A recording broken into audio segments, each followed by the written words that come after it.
नमस्कार दोस्तों, विमानों के बारे में हमने अपनी बहुत सारी वीडियो में बात की है और प्रूफ भी किया है कि विमान हमारी एंशिएंट इंडिया में एग्जिस्ट करते थे।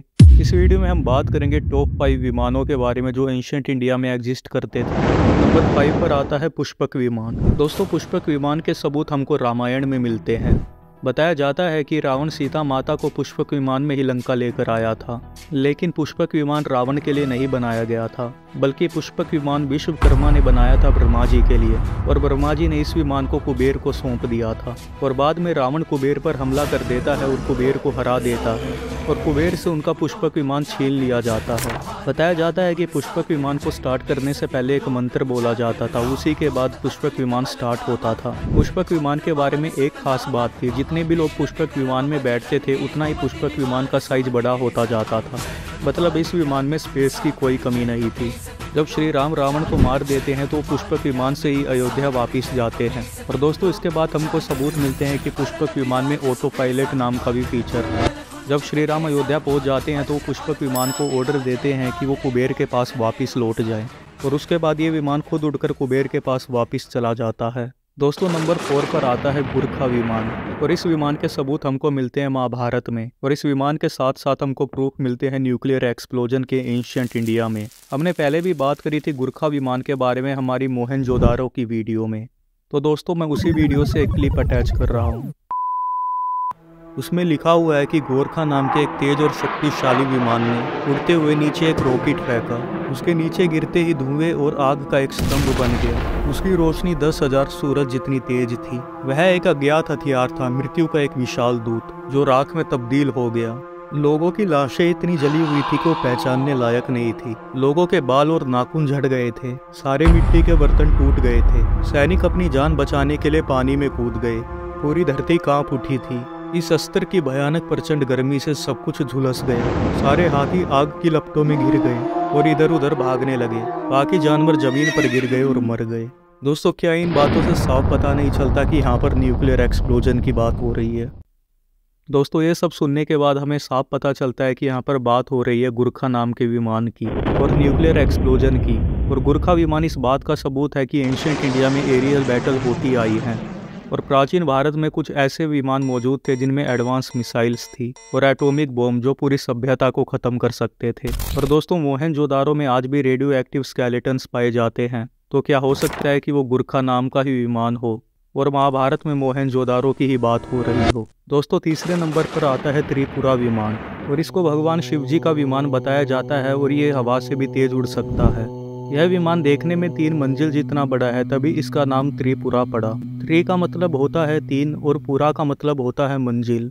बताया जाता है इसको बनाने के लिए स्पेशल मटेरियल यूज हुआ था जिसको बोलते हैं त्रिनेत्र लोहा।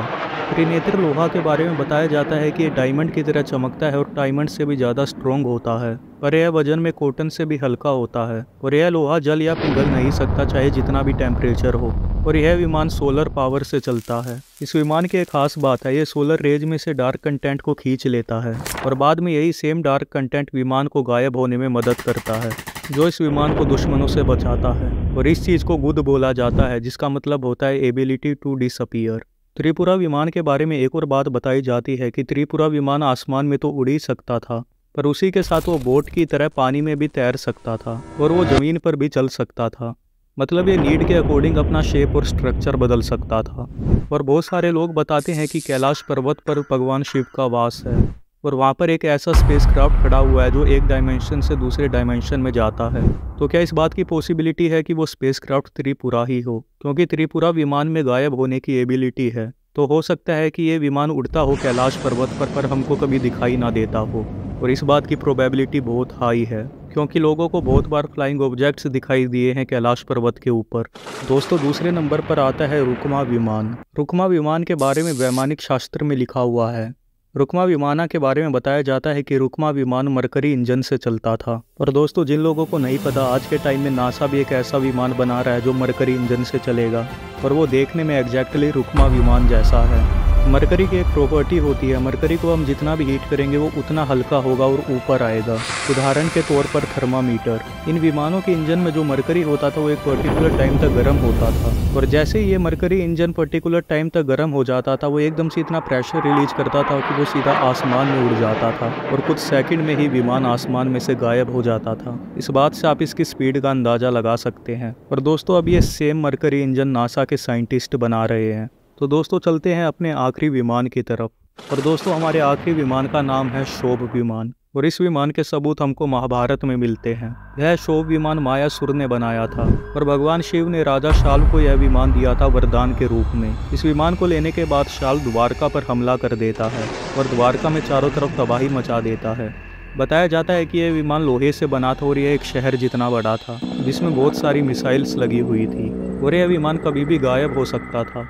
बताया जाता है द्वारका के लोग इस विमान को देखकर डर गए थे। यह कभी द्वारका के समुद्र के ऊपर दिखाई देता था और कभी द्वारका की पहाड़ियों के ऊपर। यह पलक झपकते ही गायब हो सकता था और अपनी जगह बदल सकता था। और यह विमान शाल्व ने भगवान शिव जी से लिया था ताकि वो श्री कृष्ण को मार सके और पूरी द्वारका को तबाह कर सके। और आखिरी में भगवान कृष्ण शाल्व को भी मार देते हैं और इस शोभ नाम के विमान को भी तबाह कर देते हैं। बताया जाता है कि जब शोभ विमान क्रैश हुआ तो वो सीधा द्वारका के समुद्र में जाकर गिरा था। और दोस्तों ऐसे ही बहुत सारे विमानों के हमें सबूत मिलते हैं हमारी एंशिएंट इंडिया में। हो सकता है दोस्तों कि आज के टाइम में इन विमानों के बारे में सोचना इम्पॉसिबल लगता हो, पर आने वाले टाइम में हो सकता है कि ये सब पॉसिबल हो जाए। और दोस्तों ये थे हमारे टॉप 5 विमान जिनका हमें सबूत मिलता है प्राचीन भारत में। हम ऐसी ही वीडियो बनाते रहते हैं जिसमें हम एडवांस टेक्नोलॉजी ढूंढने की कोशिश करते हैं हमारी एंशिएंट इंडिया में। दोस्तों वीडियो अच्छी लगी हो तो चैनल को सब्सक्राइब कर देना। मिलते हैं आपसे अगली वीडियो में। Bye bye. आसमान तक शोर मचाए विजय धनुष टंकार, सारे तीर करण के सीधा गिरते सागर पार। ज्ञान का ना ही बल का करता तनिक भी वो घमंड, क्षण भर में कर देता था दुश्मन के वो खंड। रण कौशल में उसके